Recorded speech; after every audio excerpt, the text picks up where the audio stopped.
Bismillah.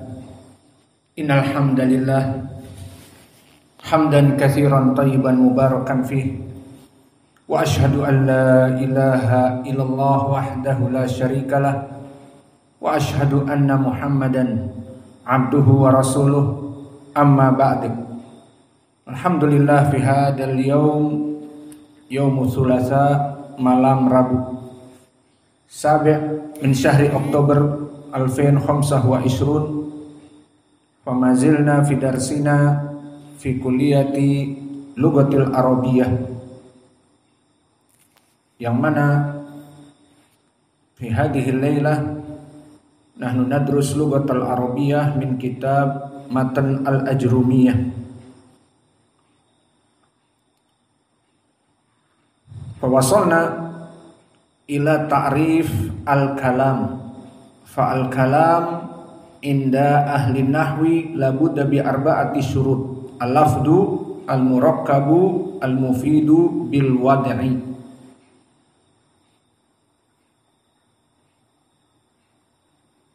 Fa ala hada qad intahayna min asyartu as-sani al-kalamu huwa al-lafdu al-murakkabu. Maka syarat yang ketiga al-mufid. Hada huwa asyartus salis. Al-mufid adalah syarat yang ketiga. Wa ta'rifuhu, definisinya, kullu ma ufhima makna bihusni sukut al-mutakallim anit takallum. Yang mana didefinisikan mufid adalah semua lafaz yang difahami, yang membuat orang yang diajak bicara itu tidak bertanya-tanya lagi. Misalnya yang dekat dari Al-Quran, misalnya dzalikal kitabu la raiba fih. Maka ayat ini, itulah Al-Quran, la raiba fih, yang mana Al-Quran itu tidak ada keraguan di dalamnya. Maka ayat ini kita katakan mufid, memberikan makna yang jelas, difahami, dan membuat orang yang mendengarnya menjadi faham. Wa idza kana ghairul mufid yusamma jumlah faqat. Kemudian di sini, jika ada suatu kalimat ataupun susunan kata yang mana dia bentuknya panjang namun tidak bermanfaat, maksudnya tidak membuat orang itu terdiam memahami, tapi masih melontarkan ucapan demikian dan demikian, menunjukkan ghairu mufid, maka dinamakan jumlah faqat. Maka jika susunan kata yang tidak memberikan faidah dari segi makna dinamakan al-jumlah faqat biduni al-jumlah al-mufidah. Limada liwujud at-tarkib al-isnadi, dengan adanya at-tarkib, susunan lebih dari satu, namun la yujad al-makna, tidak memberikan makna, sehingga dinamakan tarkib al-isnadi. Dia memberikan tarkib yang tidak memberikan makna, hanya sekedar tarkib lebih dari satu kalimat namun tidak memberikan makna. Contohnya kal jumlah asyartiyah bilal jawab. Contohnya adalah jumlah asyartiyah, jumlah yang memberikan syarat tanpa disebutkan jawab syaratnya. Maka jumlah hanya sekedar jumlah syartiyah tanpa diberikan jawab syarat, di sini tidak memberikan faidah. Misalun akhar, contoh yang kedua, contohnya ismun kana bila khobaru kana. Seperti ismun kana, maka dia tersusun dari beberapa kalimat namun tanpa khobar kana, sehingga tidak jelas, tidak bisa memberikan makna. Maka contoh dari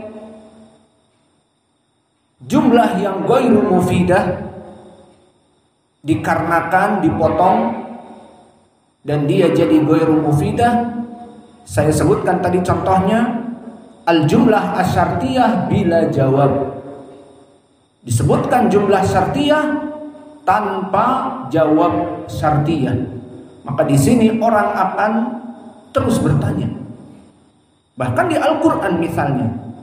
Al-Qur'an dipotong di sini misalnya. Dari syarat dan jawabnya dipotong. Misal Allah yaqul fi kitabihil karim, in ja'akum fasiqun binaba'in. Dipotong. Binaba'in wa khalas. Maka dipotong di sini in ja'akum fasiqun binaba'in.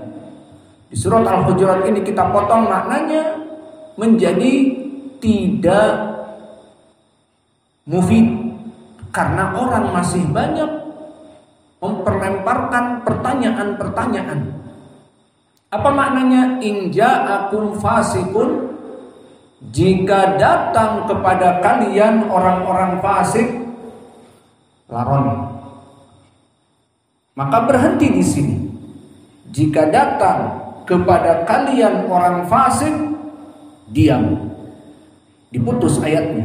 Bingung apa tidak? Bermakna apa tidak? Ini makna dari yufid, memberikan makna. Maksudnya apa? Maksudnya adalah jika kalimat ini dipotong fi'lu syarat, ada syarat jika itu maknanya fi'lu syarat.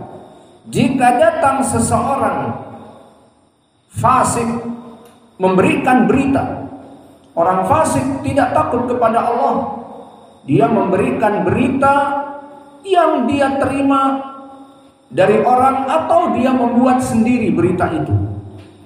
Dan dia tidak takut kepada Allah, dia sebarkan di status WhatsApp-nya, dia sebarkan di Facebook, dia sebarkan di Twitter dan media sosial yang lain. Maka dia ada sesuatu di dalam hatinya, maka dia sebarkan berita. Berita yang tidak benar secara 100% atau berita kila wa qala, berita katanya dia sebarkan. Maka dia tulis di status WhatsApp bahwa si fulan, mudir pondok fulan, telah berafiliasi dengan partai, telah masuk anggota Gerindra. Dari mana kabar itu? Tersebar. Ternyata dari status si fulan. Maka di sini masuk kepada ayat tadi. In ja'akum fasiqun binaba'in. Jika datang orang fasik yang tidak takut kepada Allah dengan berita, maka jangan langsung dipercaya. Maka akhirnya cross check orang-orang, apa benar kepada kita? Ya tentunya kita jawab, mana kartu anggota kita dari Gerindra? Tidak ada. Yang jelas kamu anggota dari Gerindra misalnya. Alhasil dari mana? Dari khobar fasik. Dan mereka mengetahui semua khobar fasik ini dari mana. Maka di sini Allah berfirman, in ja'akum fasiqun binaba'in fatabayyanu. Jika kalian mendengar khobar dari orang fasik, maka cross check. Jangan langsung ditelan bulat-bulat. Dan orang-orang yang menyebar ini, dia akan menimpa akibatnya dari berbagai ayat. Allah berfirman, wala taqfu ma laysa laka bihi ilm, inna sam'a wal basara wal fuada kullu ulaika kana anhu mas'ula. Maka awas, hati-hati, jangan berbicara tanpa ilmu. Apalagi sudah berbicara tanpa ilmu, disebar di statusnya, dibaca oleh teman-temannya, oleh pengikutnya, oleh orang-orang yang sepro dengannya misalnya. Maka diikuti oleh 500 orang, 1000 orang misalnya. Maka masuk kepada ayat Wala taqfu ma laysa laka bihi ilm. Awas, hati-hati. Jangan berbicara dengan hawa nafsumu. Jangan berbicara tanpa ilmu. Karena semua pendengaran dan penglihatan dan hati akan diperiksa dan dipertanggungjawabkan kelak. Maka bagaimana orang ini akan mempertanggungjawabkan dari 1000 manusia, 2000 manusia yang mempunyai pemikiran lain dikarenakan ucapannya yang tidak berdalil. Maka di sini contoh ayat dipotong. In ja'akum fasikun binaba'in, stop. Hanya fi'lu syart saja. Jika seseorang fasik, orang yang buruk akhlaknya, memberikan berita, kemudian dia tidak dibaca ayat yang setelahnya, fatabayyanu, maka semua orang akan terus bertanya. Jika seseorang mendengar berita dari fasik, apa yang diperbuat? Karena ayat dipotong di sini sehingga ghairu mufid, tidak memberikan faidah. Lalu kapan memberikan faidah? Jika disambung dengan jawab syarat, fatabayyanu, maka cross check lah. Sekarang jelas. Paham tuh? Maka ini contoh. Di sini dinamakan jumlah ghairu mufidah. Kenapa? Karena dia tersusun dari kalimat in, jaa, kum, ba, bi, naba'in. Maka berapa kalimat? Tersusun dari kalimat-kalimat dinamakan jumlah. Maka ini dia jumlah. Namun pertanyaannya, apakah jumlah mufidah? Jawabnya tidak mufidah. Kenapa dikatakan jumlah yang tidak mufidah? Karena orang yang mendengarnya masih bertanya-tanya. Jika datang seorang yang fasik dengan berita, diam. Jika datang orang fasik dengan berita, terus apa lanjutannya? Selesai, nggak ada lanjutan. Itu aja khobarnya. Maka orang masih bertanya, lalu apa yang kita kerjakan? Lalu diapakan berita ini? Apakah diuntal miring? Apakah dianggap benar? Apakah? Tidak tahu. Maka ini contoh khobar yang datang dengan fi'lu syart bila jawab, dan ini ghairu mufidah. Baik. Kapan mufidah? Jika dilengkapi dengan jawab asyart. In ja'akum fasikun binaba'in fatabayyanu. Contoh yang lain seperti ini. Misalnya jawab syarat tanpa afwan. Fi'lu syarat tanpa jawab syarat banyak di Al-Qur'an. Pokoknya yang in, man misalnya. Misalnya Allah berfirman, "Faman kana minkum maridun aw ala safarin." Berhenti.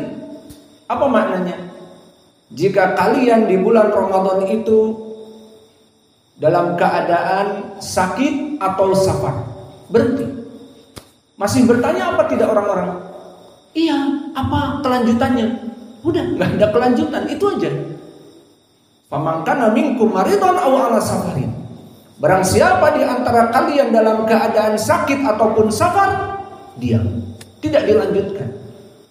Iya, terus apa? Maka kalau dilanjutkan butuh dengan jawab syarat baru difahami. Fa'iddatun min ayyamin ukhar. Maka sekarang jelas. Agar berbuka puasa, boleh berbuka puasa, namun dibayar di qadha di hari yang lain. Ini jelas. Jadi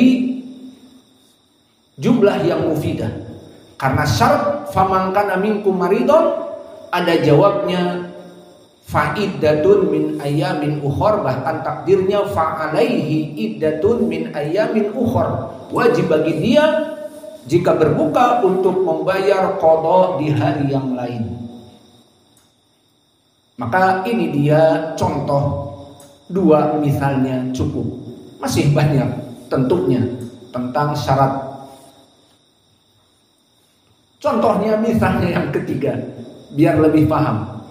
Faman saqulat mawazinuh fahuwa fi 'ishatir radiyah. Maka di sini misalnya fa amma man saqulat mawazinuh, barang siapa yang timbangan amalnya berat, selesai tanpa ada jawab syarat.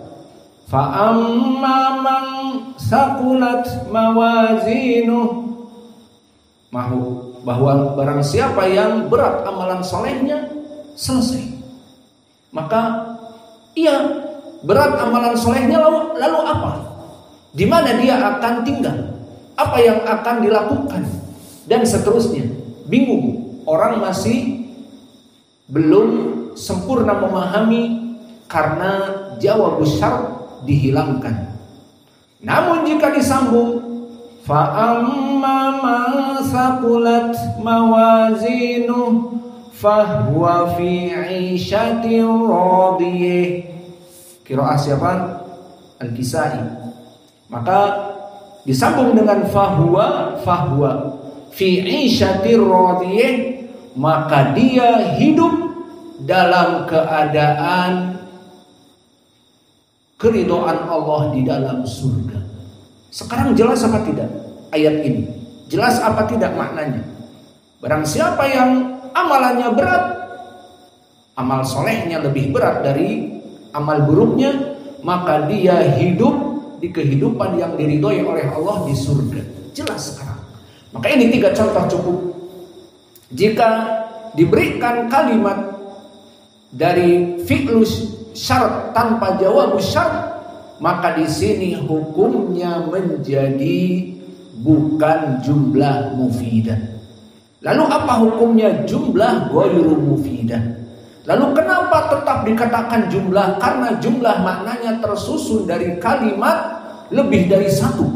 In ja'akum bi naba'in 5. Wa man kana minkum maridon au ala safarin 9. Kemudian dia tidak ada makna. Jika kalian di bulan Ramadan dalam keadaan sakit atau safar, diam. 9 susunan dari kalimat. Dan di ayat yang terakhir, fa amma man saqulat, fa amma man saqulat mawazinuhu, ada 6. Kemudian diam. Barang siapa yang berat timbangannya, kemudian diam. Maka 3 contoh ayat Al-Quran ini tidak mufid jika dipotong dari jawab syaratnya.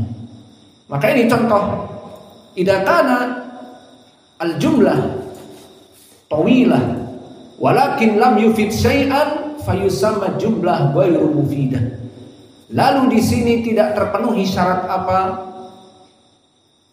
Al-kalam huwa al-lafdu al-murakabu al-mufid. Al-mufid di sini tidak masuk kepada syaratnya, meskipun tersusun dari jumlah yang banyak. Dan contohnya misalnya yang lain, kalau tadi permasalahan fi'lu syarat dengan jawab syarat, ismun kana bila khobar kana.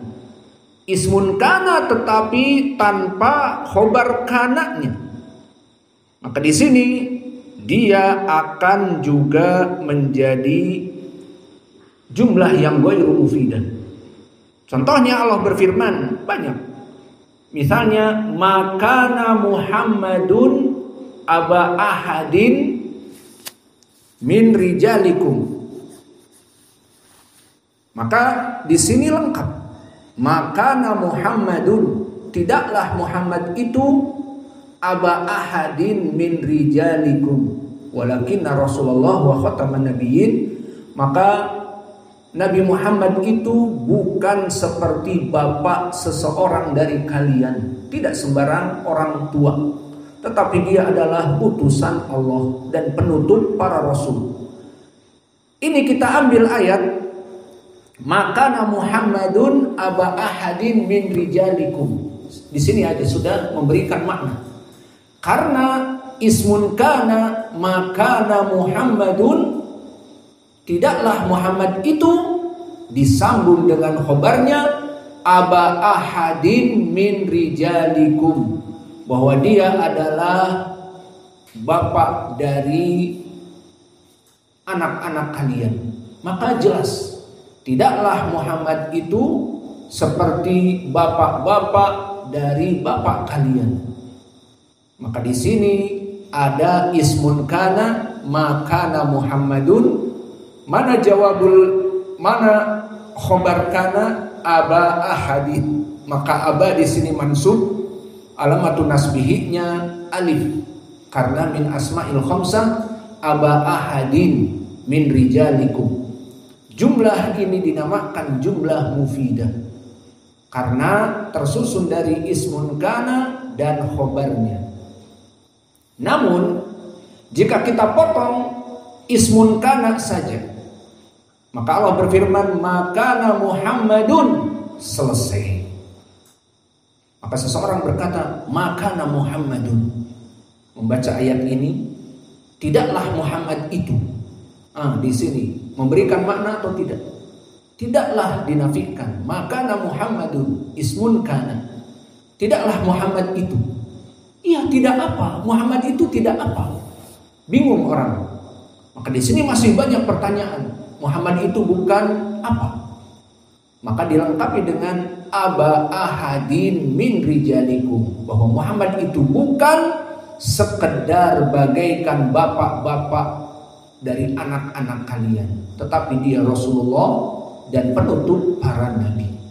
Maka syahidnya cukup di sini, maka Muhammadun diberhentikan, maka ismun kana diberhentikan sehingga tidak jelas. Namun di saat disambung dengan khobar kanaknya aba ahadin min rijalikum, maka akan menjadi sempurna.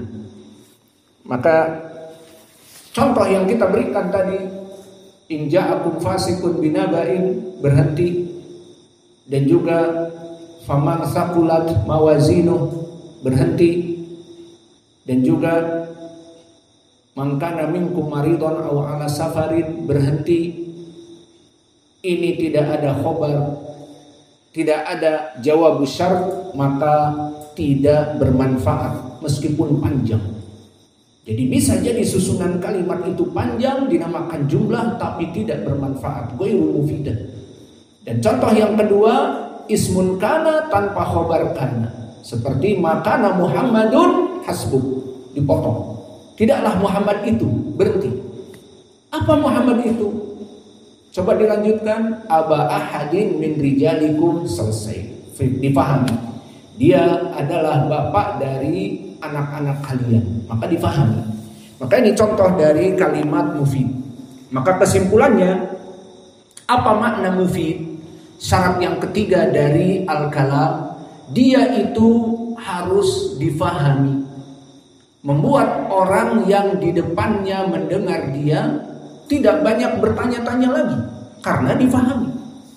Dan ini contohnya seperti kami sebutkan, seperti ismun kana dengan khobarnya. Jika hanya ismun kana tanpa khobar, ghairu mufid, dinamakan jumlah ghairu mufidah. Begitupun fi'lu asy-syart tanpa jawabus syart, maka fi'lu syarat saja tanpa jawabus syart hanya akan menjadi jumlah yang ghairu mufidah. Kemudian yang terakhir adalah al-wada'. Ma makna al-wada'? Ini adalah hada syartur rabi' minal kalam fahuwa al-wada' al-arabi. Maka syarat yang keempat dari susunan kata tadi, ala wada'il arabi, sesuai dengan bahasa Arab yang ada. Pertama, dari susunan huruf hijaiyah. Kedua, meskipun dia dimasukkan kepada huruf hijaiyah, juga dia dimasukkan sebagai bahasa Arab. Maka aiju ila lafadz dalilan ala makna wafkil istiqmal al-arabi. Contohnya misalnya kalimat Muhammad, kalimat masjid, kalimat faslun, kalimat ad-darsu. Maka semuanya kalimat yang kami sebutkan tadi ala wad'il arabi. Maka Muhammad lafaz Arabi. Ja'alathul Arab dalalah ala makna wa huwa syakhsun au data wad'in alaihi lafaz Muhammad, maka dia adalah nama seseorang. Maka kalimat Muhammad ala wad'il arabi, karena dia sesuai dengan pemahaman Arab, bahwa Arab menamakan anaknya ataupun seseorang Muhammad. Dan perlu diketahui, yang diinginkan dengan wad'il arabi ima dia asalnya dari Arab, awas. Contohnya Muhammad, masjid, maka masjid Arabi, maksudnya tempat ibadah. Dan juga tadi kita sebutkan misal-misal yang banyak, kitabun, maka kitab maknanya buku, bahasa Arab. Maka ini yang pertama, dia asalnya dari Arab, wad'il arabi al asli. Maka di sana ada bahasa serapan kalau bahasa Indonesianya. Dia itu al asl laisa minal arab. Qad rubama laisa minal arab fil asl, walakin madhulun fi lugatil arabiyyah wa yustakhdam katsiran inda alsinatil arab. Maka bisa jadi ada bahasa yang dia asalnya bukan Arab, maksudnya diambil dari bahasa Inggris sekarang ini. Adapun di zaman dulu belum ada Inggris ataupun jauh orang Inggris itu dari Mekah. Maka Nabi pada saat itu yang datang juga untuk haji bukan orang-orang Inggris, dan yang datang ke Jaziratul Arab bukan orang Eropa, Inggris jauh. Maka mereka orang Persia, bukan dari Arab. Maka bahasa Romawi juga bukan dari Arab. Dan bahasa-bahasa ini masuk menjadi bahasa serapan kalau bahasa Indonesianya. Seperti orang-orang Indonesia dari pejabat-pejabat ataupun para pengaku intelek, maka ngomongnya kebanyakan pakai bahasa Inggris, tapi bukan Inggris, serapan. Emansipasi misalnya, bahasa Inggris diserapkan jadi makna Indonesia. Ini contoh saja. Berkolaborasi. Kolaborasi dari mana? Collaboration. Dari Inggris misalnya, seperti itu. Begitupun di Arab. Maka di Arab misalnya televisiun. Dari mana? Televisi. Tapi dibaca tilfaz. Jamaknya, mufradnya televisiun. Dan begitupun bis besar. Dibaca dengan bus. Seperti English bus. Maka mereka pun menyebut bus. Dan begitupun komputer, maka mereka menyebut komputer. Atau laptop, mereka menyebut laptop dengan B, laptop. Ada juga bahasa-bahasa yang sudah diterjemahkan laptop menjadi mahmul. Dan komputer masuk bahasa Inggris digantikan dengan hasu. Namun tidak begitu tenar. Yang tenar di kalangan awam ya sudah pakai bahasa Inggris, sehingga disebutkan handphone juga bahasa Arab. Kita mendengar jawal dengan handphone ataupun telepon dan seterusnya. Maka ini semua contoh bahasa serapan yang dimasukkan dari Inggris ke Arab dan sudah dipakai. Nah sekarang pertanyaannya, usyahidu televisiun misalnya, ataupun kalimat yang lain, ukasiru televisiun misalnya, aku menonton televisi dan aku menghancurkan televisi misalnya. Maka ini semuanya kalimat televisiun jadi Arab, dinamakan dengan wad'il Arabi, meskipun bahasanya tilfaz bukan dari Arab. Fahimtum? Beda dengan Muhammad, masjid dan sebagainya. Maka ini contoh-contoh yang ada di dalam permasalahan wad'il Arabi. Maka bisa jadi dia asalnya dari Arab seperti Masjid Muhammad dan yang lainnya, dan bisa juga bukan dari Arab. Lalu jika dimasukkan menjadi bahasa Arab, apakah bisa lafaz yang bukan Arab? Naam. Berapa dari Al-Quran Allah menyebutkan orang-orang namanya bukan Arab, dan Al-Quran pakai bahasa apa? Arab. Maka contohnya kalimat-kalimat yang ma'ruf, i'rabnya mamnu' minas sarf, seperti Maryam, seperti Ibrahim, seperti Ismail dan yang lainnya. Maka contohnya misalnya Allah berfirman, wattakhadhu min maqami Ibrahima musalla. Maka ambillah dari maqam Ibrahim itu tempat untuk salat. Wa ahadna ila Ibrahima wa Ismaila. Maka kalimat Ibrahim dan Ismail masuk kepada Al-Quran. Dan kalau kita rujuk Ibrahim dan Ismail, apakah dia bahasa Arab? Bukan. Kalimat Ismail dan kalimat Ibrahim bukan dari Arab.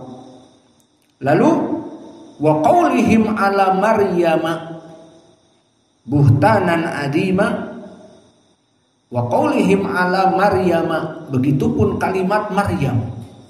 Kalimat Maryam, kalimat Ibrahim, kalimat Ismail bukan dari Arab. Maka kalimat Maryam tidak pernah Arab menamai dengan Maryam. Namun sekarang dijadikan dia bahasa Arab. Mana dalilnya kalau dijadikan bahasa Arab? Dengan Allah berfirman di Al-Quran bahwa Al-Quran itu diturunkan kepada Nabi Muhammad bilisanin Arabiyyin mubin, dengan bahasa Arab yang fasih. Maka di sini akhirnya dijadikan Ismail, Ibrahim, Maryam yang bukan Arab asalnya menjadi musta'rab ataupun serapan bahasa Arab. Seperti di bahasa modern sekarang, televisiun, komputer, laptop, cycle. Maka mereka pun menyebut cycle untuk sepeda, untuk motor cycle. Ada bahasa Arab cycle asalnya? Tidak ada. Maka cycle dari motor cycle atau bicycle, maka bahasa Inggris. Dan itu sudah menjadi sekarang bahasa serapan bagi mereka. Begitupun Ibrahim, Ismail, Maryam menjadi bahasa serapan dan disebutkan di Al-Quran, dan Al-Quran bilisanin Arabiyyin. Maka setelah itu sekarang banyak nama-nama Arab namanya Ibrahim dan Ismail, anak-anak Arab, dan juga perempuan bernama Maryam dan seterusnya. Dan contoh dari hadis, kalau tadi dari Al-Quran banyak kita tinggalkan, dan dari hadis agar menjadi pendalilan bahwa di hadis juga banyak bahasa serapan yang tadinya bukan dari Arab, kemudian dijadikan jadi bahasa Arab. Maka seperti misalnya kalimat dinar wa kalimat dirham. Maka kalimat dinar dan dirham bukan dari Arab. Maka kalimat itu dari mana? Dari Faris, dari bahasa luar Arab, Faris, yang pada saat itu menjadi negara adidaya. Banyak orang-orang ke Mekah dan ke negeri Arab dari orang-orang Faris, Maka mereka membawa uang dan mereka menyebutnya dinar dan dirham. Maka akhirnya dipergunakanlah kalimat dinar dan dirham. Maka disebutkan oleh para ulama di Kutubul Lughah, seperti disebutkan di Lisanil Arab dan di Mukhtar As-Sihah, kalimat dinar wa dirham farisi mu'arrab. Maka kalimat dinar dan kalimat dirham itu dia farisi, maknanya dari Faris. Mana Faris adalah Persia sekarang, dari Iran. Coba antum lihat bahasa Iran, bahasa Arab bukan? Bukan bahasa Arab, bahasa Iran bukan bahasa Arab. Maka bahasanya Persia dulu. Maka kalimat dinar dan dirham diambil dari Furs, kemudian mu'arrab dan dijadikan bahasa Arab. Mana dalilnya? Berapa datang hadis berbicara tentang dinar wa dirham. Seperti contohnya hadis Abi Hurairah yang mana dia diriwayatkan oleh Imam Al-Bukhari.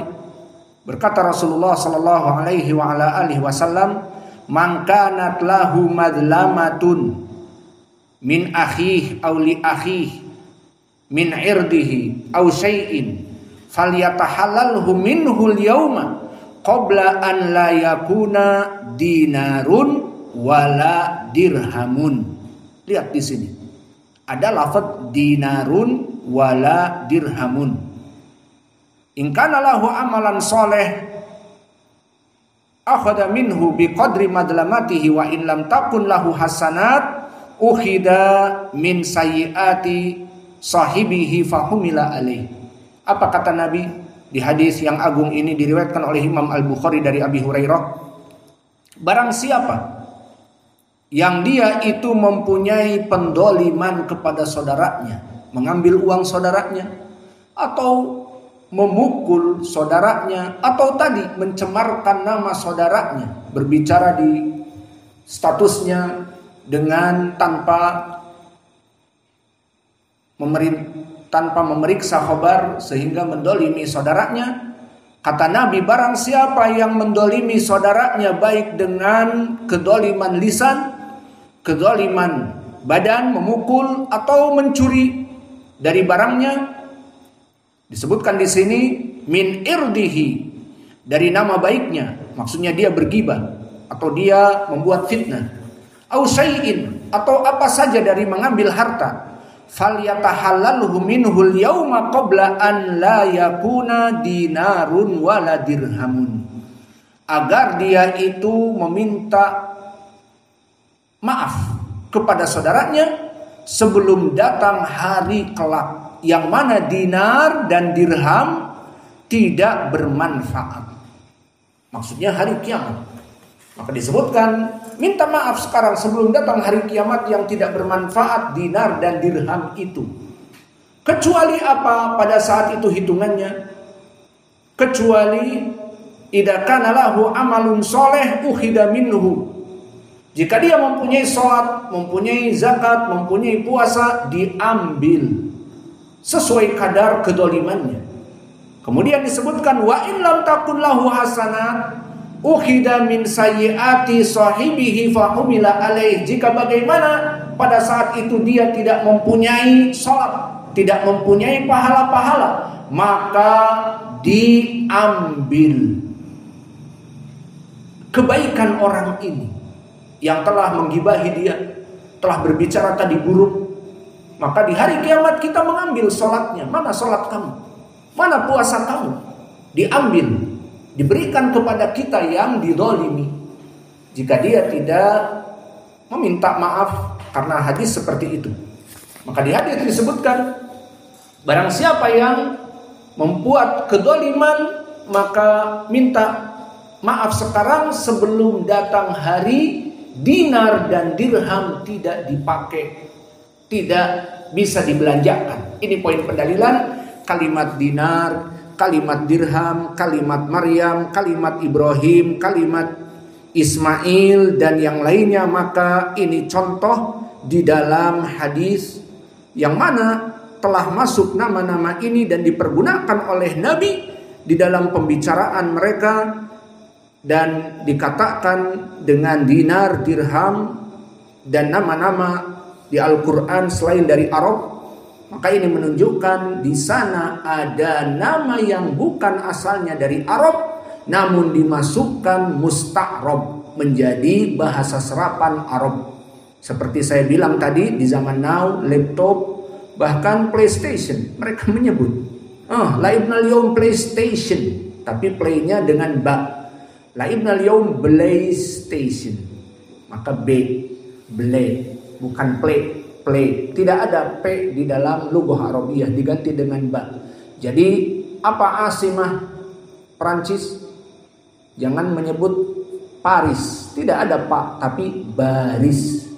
Dan juga celana pentalun menjadi bantolun dan yang lainnya. Al-muhim, inilah dari pelajaran kita dari dua perkara. Pertama, at-tarkib, selesai tarkib. Al-mufid, maka jumlah yang banyak itu harus memberikan makna. Jika tidak memberikan makna dikatakan jumlah ghairu mufidah, dan contohnya seperti ismun kana bila khobar kana dan fi'lu syarat bila jawab syarat, in ja'akum fasikun fasakat. Dan contohnya ismun kana faqat maka Muhammadun fasakat, maka tidak merupakan jumlah yang mufidah karena dipotong dari ayat tadi. Dan begitu pun di pelajaran yang terakhir, wad'ul arabi, dari jumlah yang banyak tadi harus sesuai dengan wad'il arabi. Seperti contoh ayat yang kita sebutkan tadi atau apa saja. Misalnya qul a'udzu birabbin nas. Maka kalimat qul wad'il arabi bermakna perintah. Katakanlah a'udzu, aku berlindung, birabbin nas, dengan Rabb yang menciptakan manusia. Semuanya wad'il arabi. Maka wad'il arabi itu yang syarat keempat. Dan faidah, bisa jadi wad'il arabi bukan berasal dari Arab, tapi berasal dari luar, seperti Ibrahim, Ismail, Maryam dan yang lain.